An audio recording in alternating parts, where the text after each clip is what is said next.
Bonjour à tous, eh bien en direct du lac du Bourdon dans l'Yonne pour la deuxième manche du championnat de France première division mixte.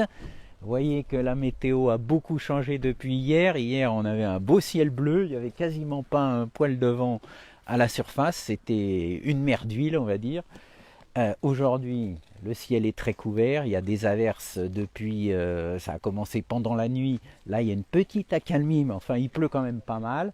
Il y a aussi du vent, alors un vent qui est de trois quarts de travers, trois quarts face on va dire, qui peut avoir évidemment une influence sur non seulement le comportement des poissons, mais aussi les techniques de pêche qui vont être utilisées. Hier on a vu que les pêcheurs avaient utilisé soit la télescopique, soit la canne à emmanchement.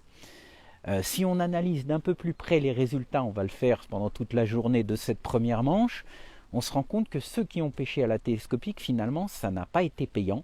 On a vu Alexandre Codin, on a vu surtout hier en fin de manche le match avec Maxime Duchesne et Anthony Bergeron qui ont exploité à mon avis au mieux la pêche à la télescopique, puisque Anthony avait fait 571 poissons en 4 heures, donc c'est difficile de faire mieux, et pourtant ils ont eu des résultats assez décevants.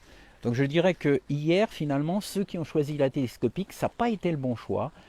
Si on regarde les trois premiers de chaque secteur hier, eh ben, ils ont pêché tout simplement à la pêche, à la canne à déboîter, dans des distances entre 8 et 9 mètres, et ils ont axé leur pêche plutôt sur des plaquettes et des gardons, plutôt que sur les petits chats et les petits gardons qu'il était possible de prendre à la télescopique. Alors aujourd'hui on va faire comme hier, on va suivre les trois secteurs, on va commencer par le premier secteur de la digue, le secteur suivre d'ailleurs l'amorçage, je vais vous faire suivre tout ça. Alors je vais essayer de passer entre les gouttes. Vous avez ici au premier plan David Pouillard qui a fait troisième hier, qui sera à côté de Benoît Pellegrino qui a gagné son secteur hier et de Jean-Michel Durand qui a fait deuxième. Donc vous voyez que ces trois dernières places là près de la digue, on a trois pêcheurs qui ont respectivement 3 points, 1 point 10. Bon, je vais me déplacer encore un petit peu, là ça paraît bon, voilà. S'il y a des petites coupures, vous inquiétez pas, ça reprend tout de suite après. Donc, je le disais, ici, un match particulièrement intéressant. On va le suivre au niveau de l'amorçage entre David Pouillard, Benoît Pellegrino, Jean-Michel Durand, qui ont fait deuxième hier. Et surtout, hier, à la place où se trouve David aujourd'hui, eh bien, on avait Grégory Verdier qui avait remporté le secteur sur ce numéro avec une jolie pêche de plaquettes. Donc évidemment, David est plutôt confiant, on va dire, puisqu'il a marqué 3 points hier et qu'il retombe à une place de premier aujourd'hui. C'est un secteur qui va être assez relevé, de toute façon, ce secteur Y, puisque ce que je vais faire, c'est que je vais me déplacer entre Benoît Pellegrino et puis David Pouillard. Bonjour Franck, bonjour tout le monde. Alors vous voyez que le temps c'est vraiment autre chose. Hier autant on avait vraiment du beau temps, beau soleil et pas de vent. Bon, vous avez prévenu hier qu'aujourd'hui les conditions de pêche seraient complètement différentes. C'est dommage car le son est parfait. Merci Jean. Au moins déjà ça fonctionne bien. Après les coupures réseau malheureusement ça, on est au milieu de rien. J'espère que tout fonctionnera parfaitement bien. En tout cas donc là vous voyez qu'on est derrière. David Pouillard, troisième, et puis sur sa gauche, au numéro 14. Alors par contre, hier, au numéro 14, c'était Olivier de Frocourt, qui a vraiment pas bien marché. Alors c'est assez incompréhensible, parce que visiblement quand même, c'était une zone où les plaquettes se trouvaient, puisque Grégory hier a gagné au numéro 15, et que Olivier était au 14. Donc à savoir si peut-être il y a des différences de fond, quelque chose, pourquoi ça n'a pas mordu pour Olivier, ou alors un choix stratégique qui n'était pas forcément bien adapté. En tout cas, pour l'instant, Benoît, il est en tête du championnat, tout simplement, puisque c'est lui qui a réussi le meilleur score des pêcheurs à 1 point, avec quasiment 20 kilos hier. On a suivi la pesée. Vous avez vu qu'il avait fait 19 800 quelque chose. J'ai plus en mémoire son score. Mais en tout cas, il a le plus gros score du championnat. Il était dans un secteur très relevé. Les scores étaient très serrés. Lui, il a quand même fait le trou, puisque le deuxième, c'était avait 17 000, et puis ensuite on avait 3 pêcheurs, même 4 pêcheurs qui se tenaient en un mouchoir de poche, avec Anthony Bergeron, Maxime Duchesne, Jérémy Perrin et Jérémy André, qui étaient tous quasiment à 1 kg près, autour des 15 kg, entre 14 et 15 kg. Alors, donc, ensuite on a Jean-Michel Durand qui est sur la gauche encore à côté, qui lui a donc fait deuxième de son secteur hier.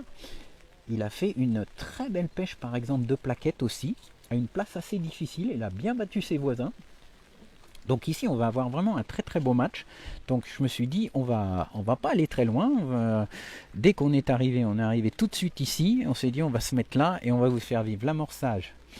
Donc de 3 pêcheurs qui sont dans le coup évidemment pour remporter ce titre évidemment fort convoité de champion de France première division mixte. Vous verrez qu'il y a d'autres secteurs où il y a des très beaux matchs aussi, hein.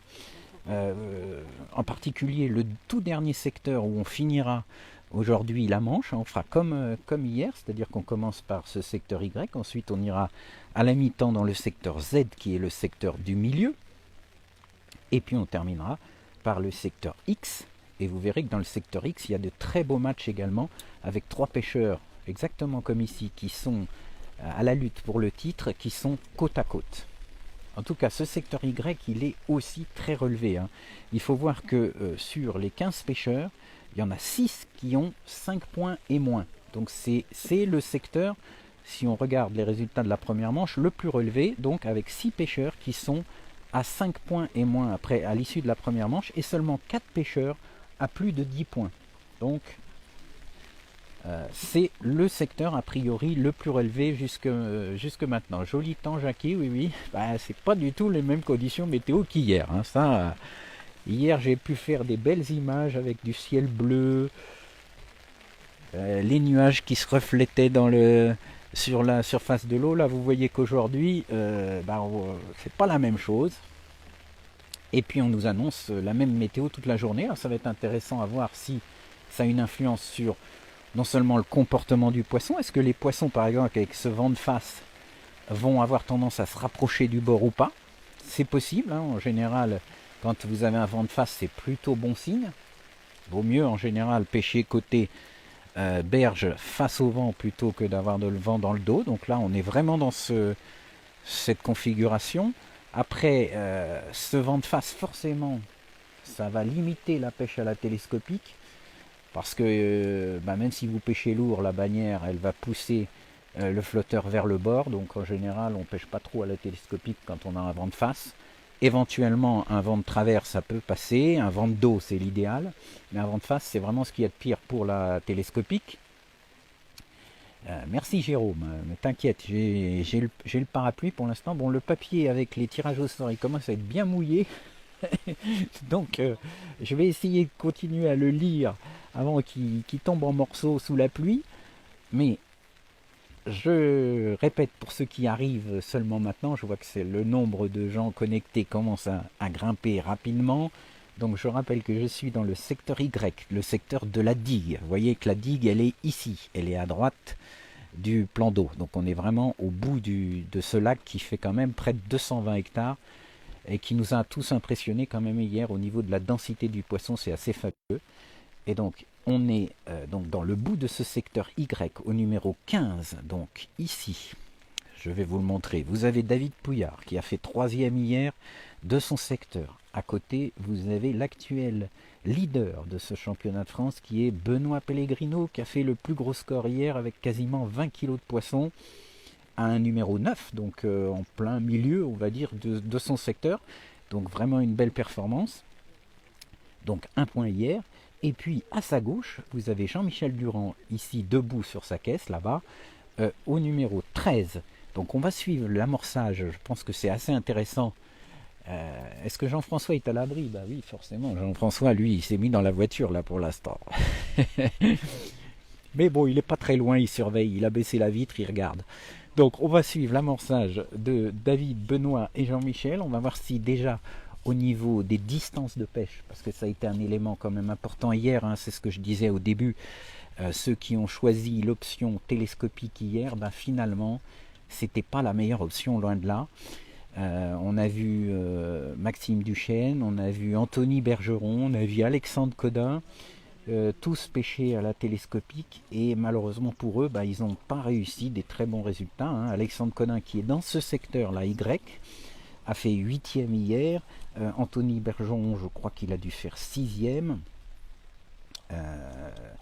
Et puis Maxime, il a dû faire 5e et je crois qu'il battait Anthony. En tout cas, ils n'ont pas réussi à se hisser dans les 5 premiers de leur secteur avec ces pêches à la télescopique. Pourtant, ils y ont pêché vraiment très très bien. Encore une fois, Anthony Bergeron a fait 571 poissons en 4 heures, donc c'est difficile de faire mieux.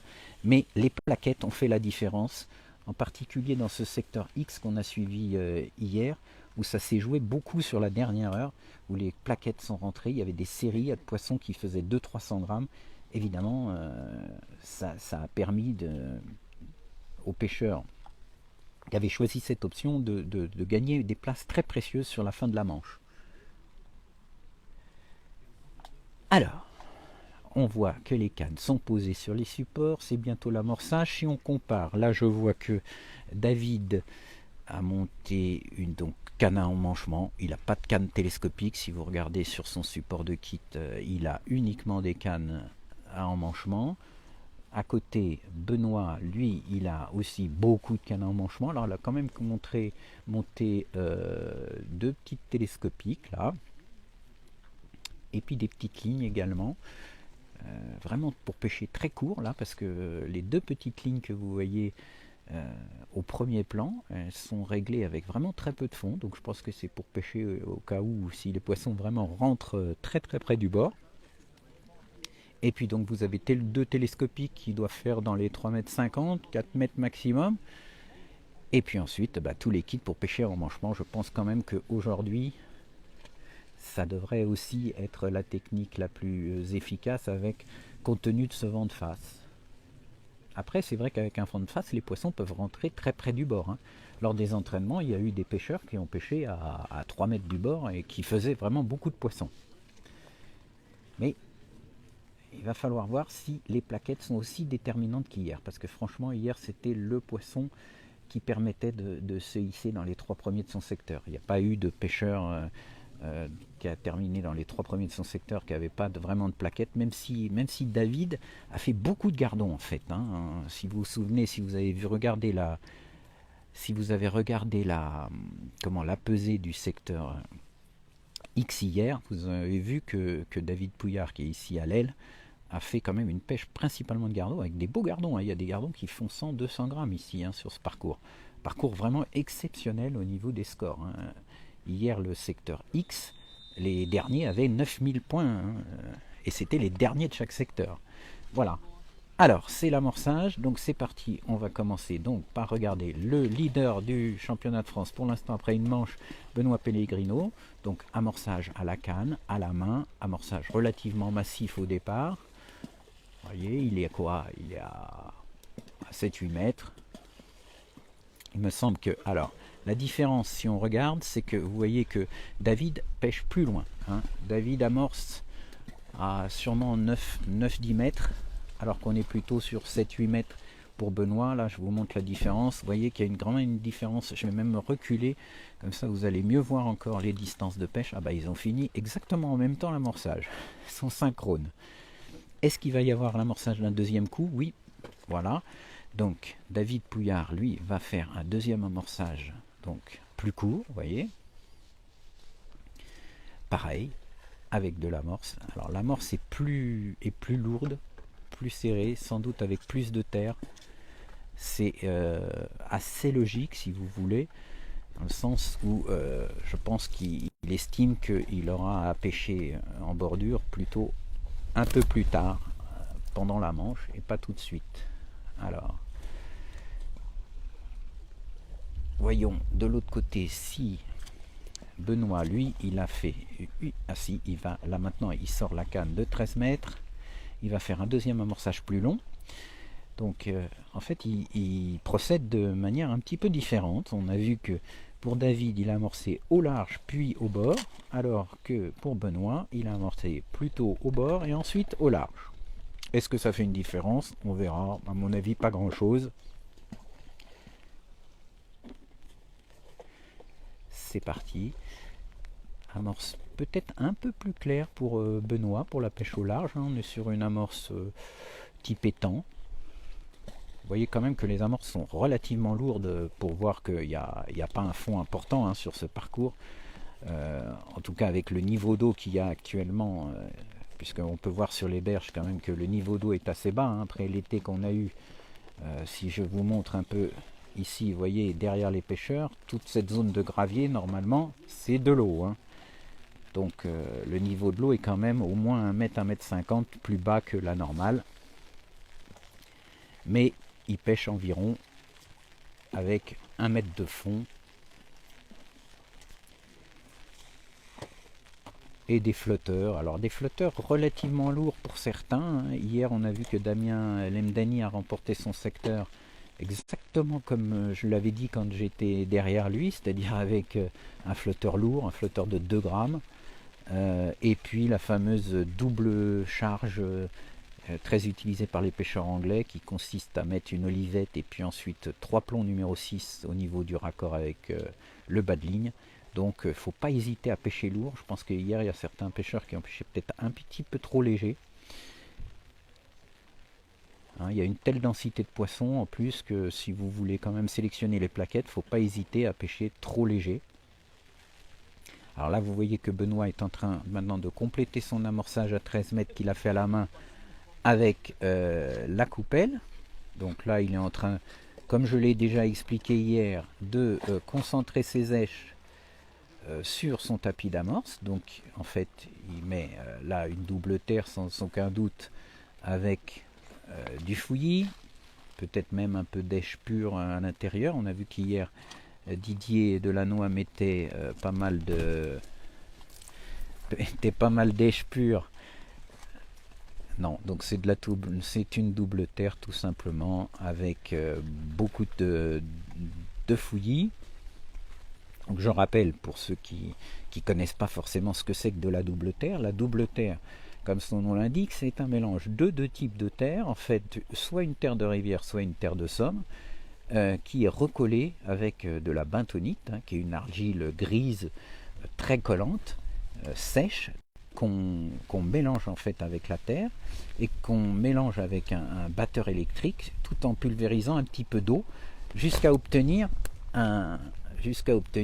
une espèce de terre qui forme des petites billes qui a l'avantage d'être très lourde et très collante mais qui s'ouvre ensuite très rapidement une fois sur le fond, qui permet donc de distribuer des éches rapidement sur le fond en cours de pêche.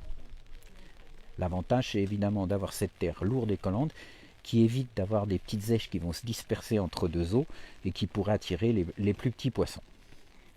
Alors vous voyez que Benoît là, il commence avec cette petite ligne là. Alors ils sont toujours à l'amorçage, il a juste jeté sa ligne pour choisir sa distance d'amorçage, donc ça c'est très intéressant. Vous voyez que la fameuse petite ligne dont je vous ai parlé tout à l'heure, en tout cas il a prévu de s'en servir au cas où. Donc 3 coups amorcés par Benoît Pellegrino. Alors, il n'a pas mis beaucoup d'amorces au bord, mais enfin c'est vrai que si ça rentre là, ça risque d'aller très très vite. Hein. Alors, je me retourne maintenant vers David. Alors, on n'a pas vraiment regardé ce que faisait Jean-Michel. Jean-Michel Durand, il a fait 2 hier avec une très belle pêche de plaquettes. Il amorce à 13 mètres. Vous voyez qu'il amorce aussi à la coupelle. Donc, même stratégie, boule d'amorce à la main, puis coupelle avec des éches. Il n'y a pas trop de vent, Fabien. Effectivement, hein, on nous annonçait hier des vents de 30 jusqu'à 60 km/h. Donc je me disais, oh là là, aujourd'hui ça va souffler super fort. Pour l'instant, on est loin de ça. Hein. Il y a effectivement des risques.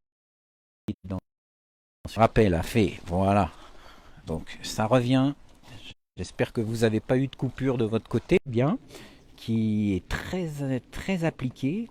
Il n'est pas spécialement dans la gestuelle quelqu'un de très excité, hein, c'est une pêche très posée. À suivre, encore une fois, on a 3 pêcheurs ici qui peuvent postuler évidemment au titre, puisqu'ils ont fait respectivement 3, 1 et 2. Et puis c'est pas fini, hein. Dans ce secteur, vous verrez qu'il y a d'autres pêcheurs qui ont fait des bons résultats, en particulier Michael Montenot qui a fait quatrième hier, qui sera au numéro 10 dans ce secteur. Vous avez également Jérémy André qui a fait quatrième dans ce secteur, qui sera au numéro 3.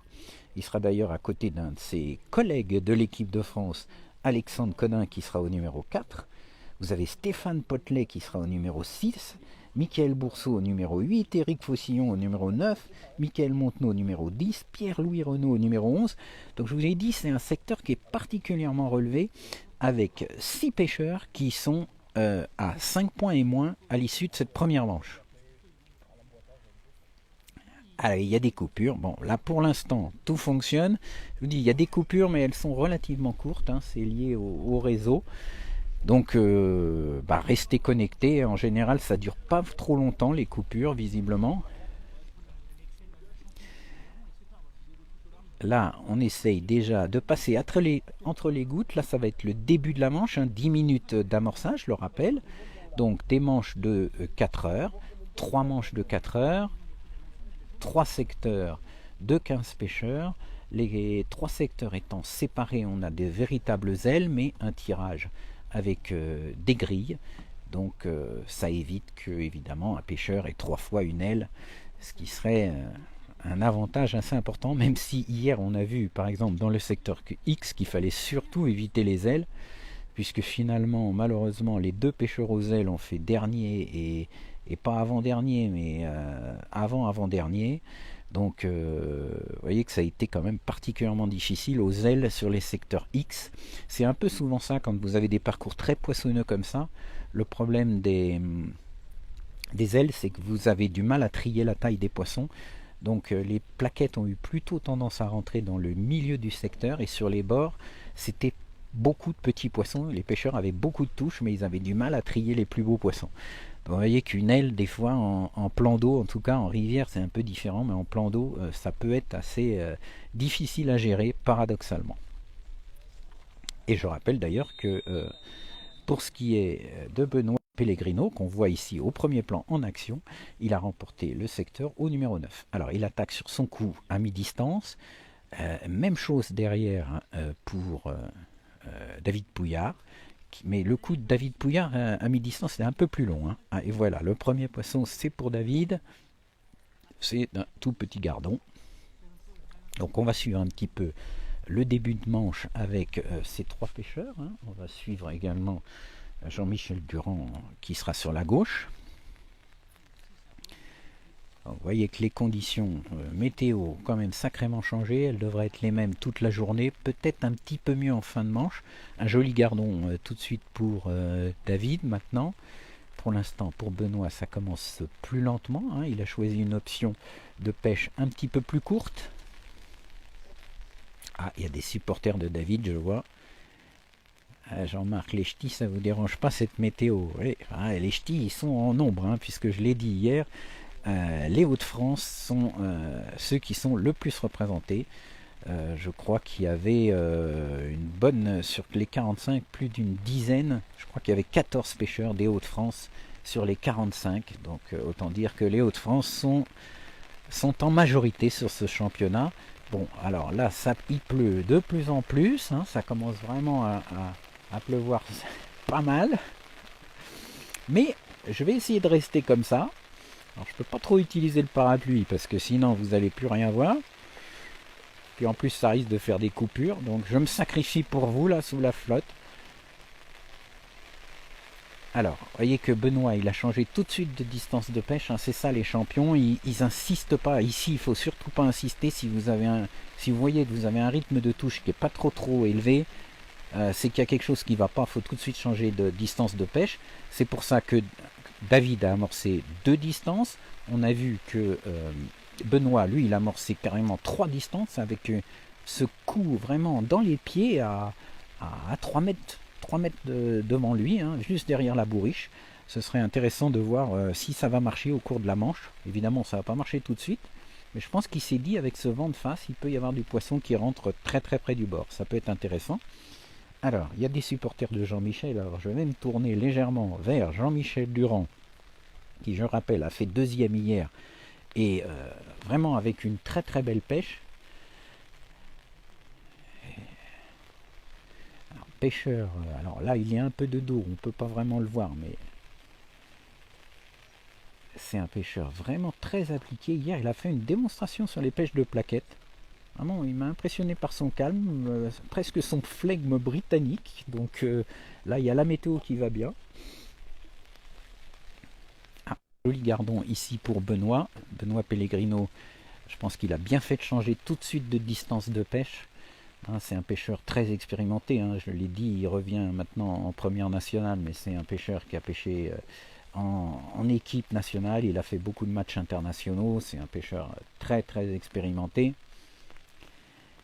Et David Pouillard, c'est pareil, hier j'avais dit beaucoup de bien de lui, j'ai eu l'occasion de faire des sujets avec lui dans l'Aisne sur des pêches de carpe d'ailleurs, mais vous voyez qu'il est vraiment à l'aise, ça commence assez fort. Ici, alors hier on a vu quand même tout de suite, il y avait eu des plaquettes sur cette partie du secteur, ça avait été une surprise parce que tout le monde s'attendait à ce que cette partie près de la digue soit plus difficile avec beaucoup de chats, et en fait ça s'est gagné avec des plaquettes. Mais là, pour l'instant, il n'y a pas de plaquettes. On est surtout sur des pêches de gardon. Ah, vous voyez qu'il y a de la touche. Alors, il y a un peu de loupé là pour ce début de manche. Mais en tout cas, il y a pas mal de touches. C'est vrai que le vent même presque a l'air de se calmer. Hein. Vous voyez qu'il souffle, mais c'est pas très très fort. Jean-Michel, c'est une machine. Ah oui, oui, je confirme. Encore une fois, j'avoue, tiens, je vais vous le montrer en action, le Jean-Michel. Regardez, vous voyez qu'il a, il n'est pas excité. À chaque fois qu'il a un poisson, on a l'impression qu'il ramène ça un peu doucement, tranquillement. Et vous voyez, c'est une paquette. C'est ce qu'il nous a fait hier. J'essaierai d'avoir quelques infos un petit peu sur sa préparation d'amorce, savoir, c'est jamais trop facile, mais bon, en tout cas pendant les manches, c'est jamais trop facile. Mais d'ici la fin du championnat, on aura bien quelques infos. Je suivrai ça d'un peu plus près.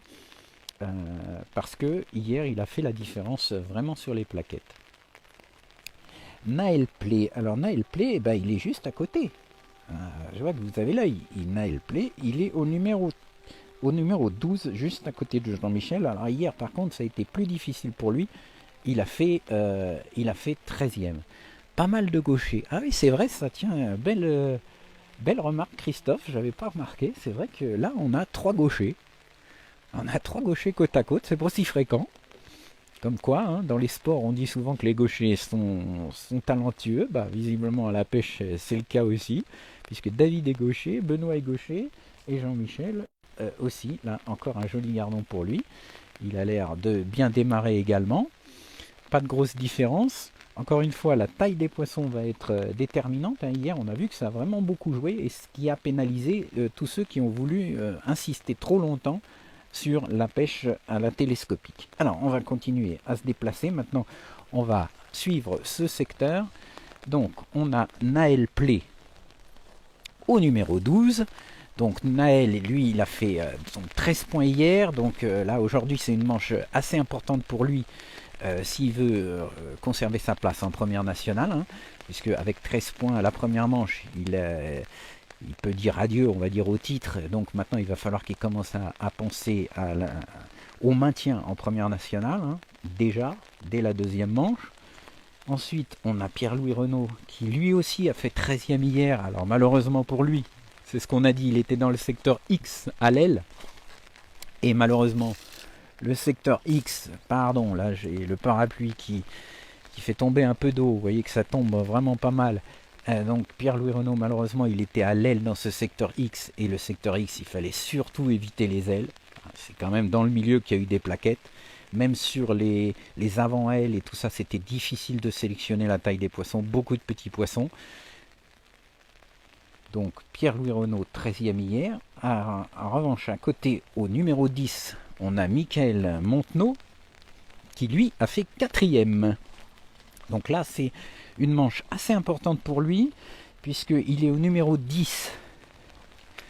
Donc, numéro 10, en général, le tirage avec un 10, c'est le 5, 10, 15. Ça veut dire que je ne crois pas qu'il avait son aile hier. Il va avoir un 5 hier, donc ça veut dire qu'il aura une aile demain. Savoir si ce sera la bonne ou la mauvaise. Hein. Ici, par exemple, c'était une bonne aile. En revanche, dans le secteur X, il valait mieux pas avoir le 15. C'est un peu malgré les grilles, hein, il y a quand même toujours des aléas de tirage au sort, surtout avec des secteurs comme ça qui sont séparés les uns des autres. Mais ça a été quand même une surprise, ce secteur de la digue, puisqu'encore une fois, tous les gens qui étaient ici pendant toute la semaine d'entraînement nous ont dit que près de la digue, pendant la semaine d'entraînement, c'était très très difficile. Ils se prenaient beaucoup de chats par rapport aux places plus sur la gauche. Et en fait, hier, ça a été complètement l'inverse, puisqu'on a vu que Didier Delannoy, même s'il avait bien commencé sur du poisson blanc, et après, il a eu beaucoup plus de mal. Alors, il y a une chose très intéressante qui s'est passée hier, également, c'est le fait que les poissons étaient nettement décalés par rapport à la zone d'amorçage. Vous avez vu qu'hier, pourtant, il n'y avait quasiment pas de vent. Eh bien, il se trouve que hier, on était au restaurant, juste la table à côté de David Pouillard. Donc, on a parlé avec lui et il nous a dit, bah oui, mais moi, de poisson, j'ai commencé à les faire 1,50 m, 2 mètres sur la gauche. Ensuite, on avait parlé juste avant avec, évidemment, Didier, notre Monsieur Plus du magazine. Il a eu le même cas et il s'en est rendu compte peut-être un petit peu trop tard, mais les poissons étaient décalés de 2 mètres. Et Jérémy Perrin, qui aussi a eu une fin de manche assez difficile dans le secteur X, a été confronté au même problème. Alors c'est assez étonnant, compte tenu du fait qu'hier il n'y avait pas un poil de vent, de savoir que les poissons pouvaient être 2 mètres complètement à gauche. Alors pour les 3 pêcheurs que je viens de citer, c'était toujours à gauche. Donc visiblement il y avait un mouvement d'eau en tout cas sur la gauche, et les poissons, en tout cas les poissons blancs, les gardons et les plaquettes, se tenaient vraiment sur la gauche, et sur l'amorce il y avait des plus petits poissons paradoxalement et des poissons chats. Donc vous voyez qu'en étang, même quand il n'y a pas de vent, il ne faut pas hésiter à explorer un peu les alentours du cou quand vous n'avez pas trop de touches, quand vous voyez que ça diminue bizarrement. Peut-être est-ce dû au fait que si vous avez des chats sur le cou, ben, ils ont tendance à fouiller, à disperser un peu les appâts et les èches, et puis finalement les beaux poissons préfèrent se tenir un peu en retrait. Voilà, enfin bon, on n'est pas au long pour voir ce qui se passe, mais en tout cas c'était une conclusion qu'ont fait 3 des pêcheurs que je vous ai cités hier. Ensuite on a Eric Fossillon qui a fait 11e hier, hein, une place assez difficile pour lui aussi. Aujourd'hui il est au numéro 9, donc il va falloir qu'il se bagarre aussi pour le maintien. C'est une place importante pour lui aujourd'hui, il est en plein milieu. Qui s'est mis au maximum par rapport à la petite cordelette, je l'ai expliqué hier, vous voyez ce petit piquet jaune avec la cordelette bleue, je ne sais pas si vous le voyez très bien, mais c'est la zone à laquelle jusqu'où peuvent avancer les pêcheurs dans l'eau. Donc Eric, c'est un pêcheur évidemment du Nord, hein. Il suffit de regarder son flotteur, c'est exactement comme Alain de Wimille, il pêche avec des flotteurs type carotte, vraiment les flotteurs typiques du Nord pour les pêches de vitesse qui se mettent très très rapidement en action de pêche. Ensuite, on a Michael Bourseau qui a fait 6e hier, donc s'il arrive à faire une très belle manche aujourd'hui, il peut se replacer pour même espérer un podium. Tout est encore jouable, on va dire, jusqu'à la place de 6 aujourd'hui d'hier, on va dire, hein, parce que bon, peut-être pas la gagne avec 6 points, même s'il gagne les 2 manches, ça fera 8 points, ça sera quand même difficile. Joli gardon. En tout cas, Michael Bourseau, c'est pareil, hein. Là, on est vraiment un pêcheur ultra expérimenté, qui a fait des championnats du monde. Je me souviens d'un championnat du monde où il avait pêché en Bulgarie, à côté de William Reason à l'anglaise, et il s'était permis de battre William Reason à l'anglaise. C'est quand même pas très fréquent, donc c'est un pêcheur très complet. Il est aussi très fort, même pour les pêches de carpe au cou d'ailleurs. Et il a fait donc 6e hier. Ensuite, on a Julien Bourbon qui sera à côté, qui a fait lui 8e hier. Donc un résultat mitigé, hein, milieu de tableau on va dire. Tout reste possible pour lui pour se maintenir en tout cas en première. Ensuite, on a Stéphane. Alors Stéphane Potelet, ça a été beaucoup plus dur pour lui hier. Manche très difficile, il était dans le secteur, si vous vous souvenez bien, le secteur du milieu où malheureusement pour lui, il était dans les 5 premiers numéros. Je crois qu'il était au numéro 2 ou numéro 3 de ce secteur. Et là, malheureusement, ce secteur du milieu, fallait éviter les 5 premiers numéros. Bon, les aléas du tirage au sort. Mais bon, et donc il a fait 9e, il a quand même un peu limité la casse sur une place vraiment difficile. Mais on le connaît, bon, c'est un pêcheur, c'est plus besoin de le présenter. Il a gagné le championnat de France déjà 2 fois. C'est un battant, il ne lâchera rien jusqu'au bout. Vous voyez qu'il a monté quand même pas mal de matériel. Il a monté les télescopiques, il a beaucoup de cannes en manchement. Il commence lui aussi au large. Hein. Pour la plupart, tout le monde commence sur une pêche au large. Ce que j'ai dit, hein, il y en a beaucoup qui ont dû tenir les leçons d'hier avec cette pêche à la télescopique qui n'a pas été vraiment très très performante. Enfin, elle a été performance, hein, parce que quand vous voyez les scores qu'ont réalisé Maxime Duchesne ou Anthony Bergeron ou même Alexandre Codin, Maxime et Anthony, ils ont des scores autour de 15 000. Mais malheureusement, dans leur secteur, ça n'a pas été suffisant. Ils auraient pu gagner d'autres secteurs avec 15 000 points, hein, mais le secteur X, c'était là où était Benoît Pellegrino, et il fallait plus de 17 000 pour bien se classer. Donc, ensuite, on a Cédric Goujon qui a fait 5e, donc qui est bien placé ici, donc à côté de Stéphane. Cédric Goujon, 5e de son secteur hier, donc plutôt un bon résultat, il est en bonne position et il faut qu'il fasse une très belle manche aujourd'hui et demain il peut espérer un podium. Alors vous remarquez qu'aucun des pêcheurs n'a monté de parapluie. Hein. Sur une pêche de vitesse comme ça, c'est sûr que c'est un peu gênant si vous commencez à avoir un parapluie. Alors ils ont tous évidemment des petits parapluies ou des petits systèmes pour protéger les éches sur la tablette latérale, ça c'est important, surtout si vous avez des asticots. Mais en revanche, pêchent tous avec des tenues évidemment en Gore-Tex qui permettent d'être libre de ces mouvements et de ne pas avoir un parapluie sur le dessus quand vous déboîtez et que vous voulez monter le poisson. C'est un peu gênant. Alors vous voyez que Cédric, lui, il agrène beaucoup d'asticots au bord. Alors par contre, là, lui, il ferre vite. Hein, et c'est un pêcheur avec du tempérament, le Cédric Goujon.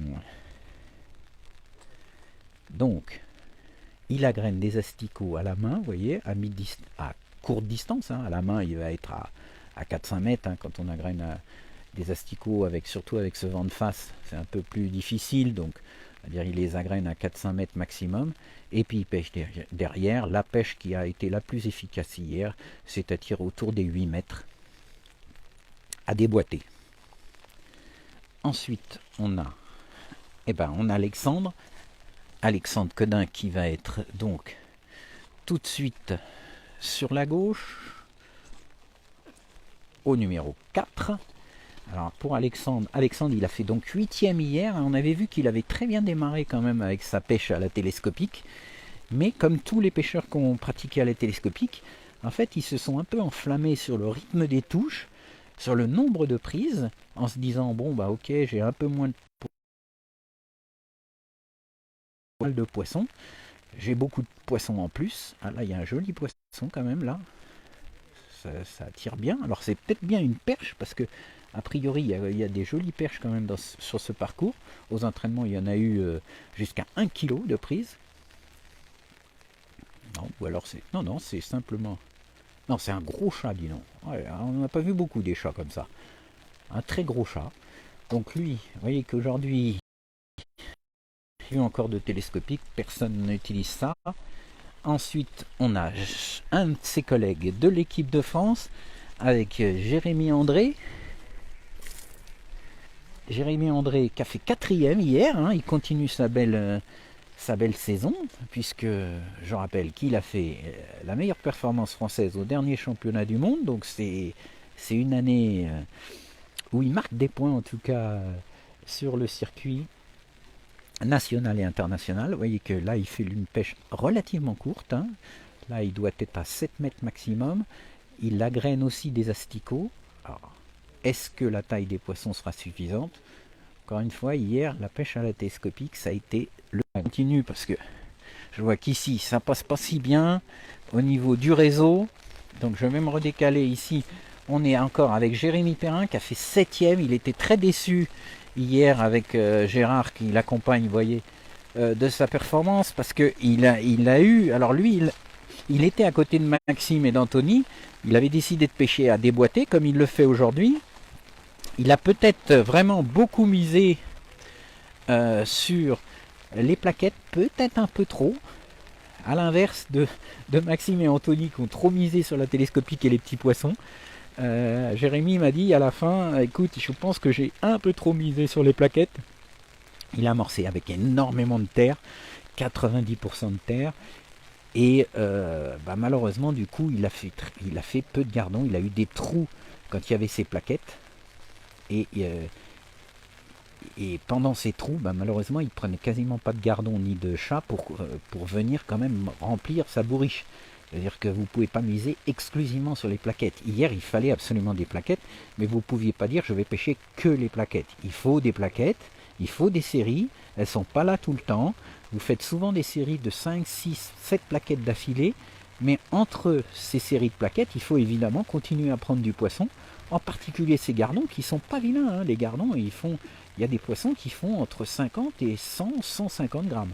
Donc il y a du beau gardon. Vous voyez que là, il est sur du gardon. Je pense qu'il a fait quand même quelques petits changements au niveau de son amorce et de sa stratégie. Il pleut de plus en plus, hein, vous pouvez le voir. Bon, Gérard, ça ne le dérange pas. Hein, lui, déjà, je suis étonné qu'il ne soit pas en t-shirt. En général, Gérard, c'est pas un frileux. En tout cas, vous voyez que Jérémy, donc, il fait à peu près la même distance de pêche. Hier, donc, ce qu'il nous a dit aussi, c'est cette histoire de poisson qui était décalé. En tout cas, là, ça a l'air de plutôt bien démarrer dans cette zone. La pêche a l'air assez régulière, on voit peu de chats. Les seuls chats que j'ai vu prendre finalement, c'est le gros chat là d'Alexandre. Mais sinon, on est plutôt alors sur des pêches de gardons, peu de plaquettes. Et puis, on va terminer ce secteur avec Michel Perrette qui a fait 11e hier. Michael, pardon, j'ai dit Michel, Michael, pardon, je sais plus lire, Michael Perrette. Et qui lui pêche à la télescopique. Donc c'est le seul pêcheur qui pêche à la télescopique sur ce secteur, mais bon, il est à l'aile, donc forcément, il peut espérer, en tout cas ça a l'air de plutôt bien partir. Il pêche à la télescopique avec une télescopique assez longue, ça doit être une télescopique de 4 mètres à peu près. Voilà, vous voyez qu'il y a du rythme. Alors, après, est-ce que ça va faire comme hier? Ceux qui ont pêché à la télescopique, ils ont fait en nombre, vraiment beaucoup de poissons. Le problème, c'est qu'il leur manquait les fameuses plaquettes qui ont permis, sur tous les secteurs, aux pêcheurs de terminer dans les 3 premiers en général. En tout cas, c'est évident qu'à l'aile, s'il arrive à rentrer les poissons à distance de canne télescopique, il peut faire... Alors, vous voyez que le problème aussi de la télescopique, c'est qu'avec la bannière, il y a un peu de loupé quand même.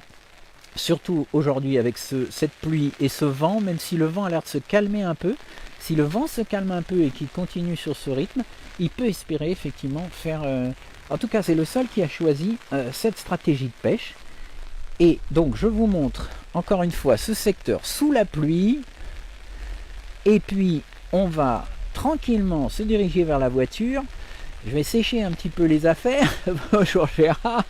Et puis je vous donne rendez-vous comme hier à 14 h dans le secteur du milieu. Un secteur qui est assez équilibré, peut-être avec moins de pêcheurs ayant réussi des très bons résultats hier. Hein. Vous verrez que c'est surtout dans le secteur X ensuite qu'on a de très beaux matchs. Mais en tout cas à 14 h, je vous donne rendez-vous dans le secteur du milieu. Et puis on fera le point à la mi-temps. A tout à l'heure.